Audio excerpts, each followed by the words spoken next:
Je vais commencer par vous poser une question. À votre avis, qu'est-ce que c'est que ça? Ça, vous l'utilisez tous les jours. Ça, c'est la suite de protocoles TCP/IP. Autrement dit, c'est Internet. Globalement, on n'y comprend rien. Mais tous les jours, on l'utilise. Deuxième petite question, qu'est-ce que c'est que ça? C'est pareil, on ne comprend pas grand-chose. Ça, ce sont des blocs. Et au sein de ces blocs, vous avez un certain nombre de transactions. Ces blocs s'ajoutent les uns après les autres et forment une chaîne. C'est donc une chaîne de blocs. Et c'est la fameuse blockchain.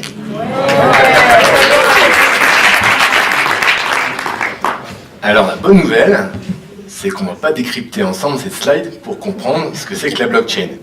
Ce que je vous propose, c'est de partir plutôt en voyage. Dans le Pacifique Sud, c'est pas mal, dans une petite nation qu'on appelle les Yap. Chez les Yap, on trouve des grosses pierres rondes avec un trou au milieu. Et bien ces pierres, c'est de la monnaie. Alors, pas très pratique pour aller acheter son pain.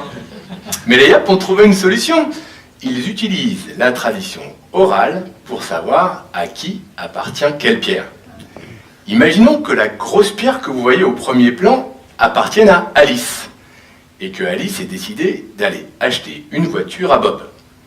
Elle va aller sur la place du village et elle va annoncer la transaction. Comme ça, tout le monde saura que maintenant, la grosse pierre n'appartient plus à Alice, mais qu'elle appartient à Bob. Alors, au bout d'un moment, les transactions quand même se multiplient et le chef se dit « c'est pas mal la tradition orale, mais peut-être qu'on ferait mieux d'enregistrer ça sur un registre. » Alors, on se retrouve alors, il va nommer quelqu'un dans son village pour tenir ce registre. Il va falloir lui donner un nom, et le nom de cette personne, ce sera le banquier. Donc, on se retrouve alors dans la situation suivante. Quand Alice veut donner 10 à Bob, elle va aller voir le banquier, qui va vérifier qu'à l'intérieur de son compte, elle dispose bien des 10, et puis enregistrer la transaction. Le système fonctionne plutôt pas mal. C'est assez efficace, mais au bout d'un moment, on se rend compte qu'il a quand même des défauts. Par exemple, quand le banquier est en vacances, on ne peut pas faire de transaction. Et puis, petit à petit, le banquier, on a l'impression que ça devient un homme puissant. C'est aussi un homme riche d'ailleurs, parce qu'en fait, il a une petite idée, le banquier, il prend une petite commission à chaque fois qu'il enregistre une transaction. Donc il est devenu un homme riche, les villageois en ont marre, se rebellent, vont voir le chef, et le chef prend une décision radicale, il décide que tout le monde va être banquier. On se retrouve alors dans la situation suivante, avec Alice qui veut toujours donner ses 10 à Bob. Elle va se retrouver comme au temps des pierres, elle va aller au centre du village pour annoncer la transaction. Mais cette fois-ci, tout le monde va vérifier et enregistrer la transaction sur le registre. Et bien ce registre, c'est ça, la blockchain. La blockchain, c'est un registre d'enregistrement de transactions qui est ordonné chronologiquement, distribué sur tous les ordinateurs du réseau et sécurisé. Alors, pourquoi il est sécurisé? Eh bien, il est sécurisé parce qu'il est distribué. Si vous voulez, par exemple, corrompre le registre, il va falloir le corrompre sur tous les ordinateurs du réseau. Alors, ce concept, les experts disent que cela va devenir à la transaction ce que Internet a apporté comme révolution à l'information. Alors, grâce à ça, plus de banquier, puisque le banquier, c'est moi, c'est vous, c'est tout le monde. C'est génial. Mais alors, d'où ça vient?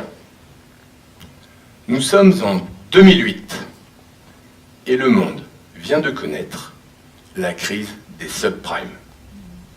Alors, c'est quoi la crise des subprimes? C'est d'abord une crise bancaire, une crise de confiance dans le système bancaire. Je m'appelle Satoshi Nakamoto. C'est pas mon vrai nom, bien sûr, et personne ne connaît mon identité. Mais par contre, j'ai observé cette crise. Et j'ai réfléchi à un système qui permettrait de s'échanger de la monnaie sans passer par une banque. Ce système et cette monnaie, je les ai créés en janvier 2009. Et je les ai appelés Bitcoin. Alors, c'est quoi les grands principes de Bitcoin? Bitcoin, ça fonctionne un peu comme l'encyclopédie participative en ligne qui s'appelle Wikipédia, que vous connaissez peut-être. Chacun peut, sur Wikipédia, apporter sa pierre à une définition d'un mot. Améliorer aussi le système. Ce qu'on sait un petit peu moins sur Wikipédia, c'est que tout le monde peut aussi améliorer les algorithmes qui sont derrière. Et bien Bitcoin, ça reprend les mêmes principes. Bitcoin, c'est un logiciel libre, c'est-à-dire que ça n'appartient à personne. C'est un logiciel participatif, c'est-à-dire que tout le monde peut contribuer non seulement à son fonctionnement, mais aussi à l'amélioration des algorithmes derrière. Enfin, c'est un système qui est décentralisé, c'est-à-dire que ça ne passe pas par une banque ou par un organisme centralisateur. Alors, Bitcoin, c'est aussi une monnaie. Alors, comme c'est une monnaie, j'avais 3 contraintes techniques à résoudre. La première, c'est comme ce billet de banque, il fallait que je puisse m'assurer qu'on puisse le prendre d'une poche à une autre. Le deuxième, c'était le problème du numéro de série, de manière à s'assurer que quelqu'un ne puisse pas utiliser en même temps 2 fois ce même billet. Enfin, un billet, c'est de la monnaie, et il y a quand même une notion de confiance, il fallait que je fasse en sorte que les gens aient confiance dans la monnaie. Alors, en face de ces 3 contraintes, j'ai apporté 3 solutions techniques. La première, c'est que j'ai utilisé le réseau peer-to-peer pour permettre le fameux passage d'une poche à une autre. Alors, c'est quoi? Pour ceux qui ne connaissent pas le réseau peer-to-peer, c'est simplement un réseau qui permet à des ordinateurs de se parler sans passer par un serveur central. Ceux qui ont des enfants qui ont téléchargé il y a quelques années de la musique illégale sur Internet, utilisaient ce réseau peer-to-peer. Ensuite, pour éviter qu'on utilise 2 fois mon fameux billet, j'ai eu l'idée de mettre ça dans un registre partagé, public et distribué, de manière à ce que tout le monde puisse vérifier que les transactions étaient bien uniques. C'est ça, la fameuse blockchain. Enfin, pour garantir la confiance, j'ai permis à toute la communauté de valider l'ensemble, comme ça, c'était ouvert et transparent. Avec ça, on avait la confiance. En créant ce système, j'ai créé la première blockchain, la blockchain Bitcoin. Alors, on en est où maintenant depuis cette invention en janvier 2009? Et bien Bitcoin, ça représente aujourd'hui une masse monétaire de 6 milliards d'euros. Bitcoin, c'est 200 000 transactions par jour. Et c'est une monnaie qui est convertible dans toutes les devises. Ce matin, par exemple, le cours de Bitcoin est de 372 € pour un Bitcoin. Alors, ça a permis aussi quelque chose de sympathique pour les pays qui avaient un problème de système bancaire précaire. Ça a permis aux habitants simplement de pouvoir échanger de la monnaie de manière électronique. Donc, on voit tous les avantages que ça apporte. Mais, au fait, comment ça marche? Comment on fait ces fameuses validations? Si vous voulez le savoir, je veux avoir besoin de vous. Imaginez que vous êtes tous un ordinateur et que vous êtes chacun dans un pays différent. C'est bon? Vous avez votre pays? Voilà. Alors, je vais vous poser un problème, le même problème pour tout le monde, identique, de Sudoku. La grille de mon Sudoku est en fait constituée de morceaux de transactions. Le premier d'entre vous qui résout le problème, je vais lui donner des nouveaux bitcoins. C'est d'ailleurs le seul et unique moment où je vais créer de la monnaie dans mon système. Le premier d'entre vous qui trouve, je lui donne les bitcoins. Alors, mettons que l'un d'entre vous trouve. À ce moment-là, c'est comme le problème de Sudoku. C'est très très difficile à résoudre, mais il est extrêmement facile de s'assurer que le résultat est correct. Donc une fois que l'un d'entre vous va avoir trouvé, 4 ou 5 personnes dans la salle va vérifier que le résultat est correct. Et une fois que cette vérification aura été faite, eh bien vous allez tous enregistrer le résultat sur chacun de vos disques durs. Et en ayant fait ça, vous allez avoir validé les transactions. Faire le fameux minage, qui est le terme technique pour le fait de valider ces transactions. Voilà. Alors à ce stade de la compétition, vous êtes en train de vous dire « Ah mais ça, c'est quand même un truc de banque. Qu'est-ce que ça vient faire ici, chez Transdev ?» Et bien pour le savoir, je vous propose de répondre à la question suivante. Mais au fait, c'est quoi une transaction? Bon, Question compliquée, Hubert. Bon, on a bien compris, la blockchain, enfin le bitcoin et la monnaie numérique, c'est la première application de la blockchain. Mais une transaction, finalement, ça ne reste qu'un type de transfert de propriété. Donc la monnaie qui va partir d'Alice et aller à Bob, une voiture que Bob voudra vendre à Alice, ou plutôt un titre de propriété que Bob vendra à Alice. À ce sujet, moi je vais vous emmener en voyage aussi. Moi je vous amène en Amérique centrale, je vous amène en Honduras. Le Honduras est un pays dans lequel la corruption sévit encore de nos jours. Et quand on est plutôt bien placé dans la hiérarchie administrative, on peut facilement offrir un terrain, avec une belle vue sur la plage, à ses amis. Forcément, les Honduriens ont perdu confiance dans leur système d'administration. Alors, pour régler ça, reprenons rapidement ce qu'est la blockchain. La blockchain, c'est donc un registre dans lequel, dans lequel les échanges qu'on va mettre à l'intérieur seront sécurisés, immuables, et qu'on pourra vérifier l'authenticité à n'importe quel moment. Et ça correspond bien au cadastre. Donc le Honduras a décidé de mettre en place le premier cadastre numérique adossé à la blockchain. Alors on a fait disparaître le métier de banquier, là c'est le métier de notaire qu'on fait disparaître. Dans le même registre, dans le même ordre d'idées, de vouloir sécuriser des documents et de pouvoir s'assurer de l'authenticité de celui-ci, il y a les diplômes. Alors, effectivement, aujourd'hui, il est relativement facile de falsifier un diplôme. Un coup de Photoshop et ça y est, je suis diplômé d'Harvard. Bon, il y en a beaucoup qui me connaissent ici, ils savent que c'est pas vrai. Alors comment ça marche? Demain, dans votre profil LinkedIn ou dans votre CV, vous allez inscrire le lien d'une transaction de la blockchain. Dans cette transaction, il aura été mis une empreinte digitale, une empreinte numérique de votre diplôme. Cette transaction aura été envoyée par l'école, ce qui donne une certaine légitimité à la transaction. Et donc maintenant, les services RH de Transdev pourront utiliser n'importe quel explorateur de blockchain pour vérifier et s'assurer de la validité du diplôme. Fini les fraudes, ça peut servir. Alors on me dirait, ok, ces exemples existent, ça commence à venir, il faut savoir que sur ces histoires de diplômes, la prochaine promotion du pôle universitaire Léonard de Vinci aura son diplôme inscrit dans la blockchain. Donc c'est une réalité maintenant. Mais qu'en est-il dans le domaine qui nous intéresse, le domaine des transports? Quand vous commandez un billet d'avion, la plupart du temps, vous souscrivez à une assurance de retard. Ces assurances de retard sont un contrat passé avec le transporteur.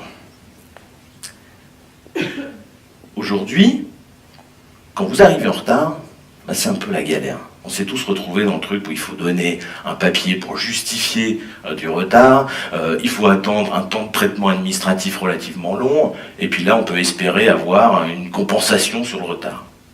Imaginons maintenant que demain, toutes ces conditions contractuelles soient mises dans un programme informatique qui s'exécute automatiquement à partir du moment où on lui donne l'information du retard.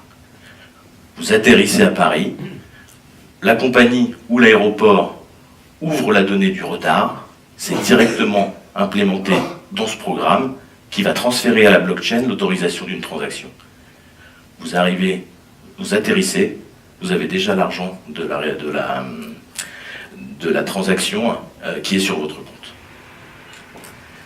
Alors, les banquiers, c'est plus trop ça. Les notaires, ça commence à être difficile pour eux. Et bien là, c'est le métier d'assureur qui peut disparaître.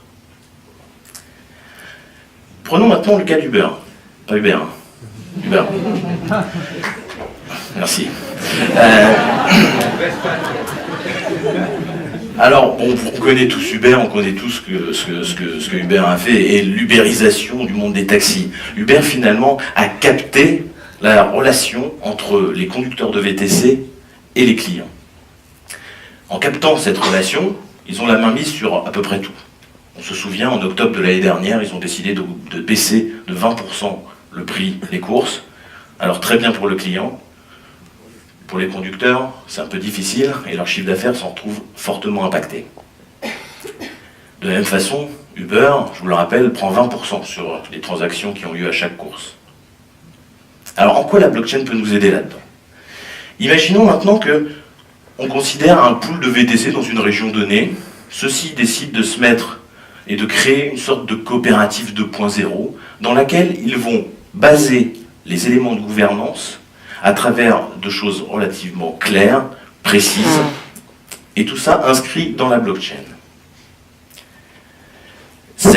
Les décisions qui seront prises par ces VTC n'appartiennent qu'à la communauté VTC. Il n'y a plus d'intermédiaire. On s'affranchit de l'intermédiaire qui est Uber.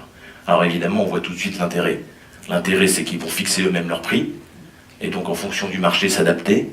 Et le deuxième intérêt, c'est que les transactions vont être beaucoup moins importantes. On estime aujourd'hui que ces transactions seront de l'ordre de 5%, juste pour faire vivre la communauté, vivre la coopérative. Et donc l'implication de chacun sera valorisée et donneront lieu à un droit de vote et à un poids dans la gouvernance. Et je vous rappelle, cette gouvernance, elle est établie dès le début. Alors ça, c'est pareil, ça n'est pas quelque chose de complètement futuriste. Aujourd'hui, il y a une application, on va l'appeler comme ça, qui s'appelle Arcade City. Et d'ailleurs, pour la petite histoire, c'est un conducteur d'Uber qui l'a créée.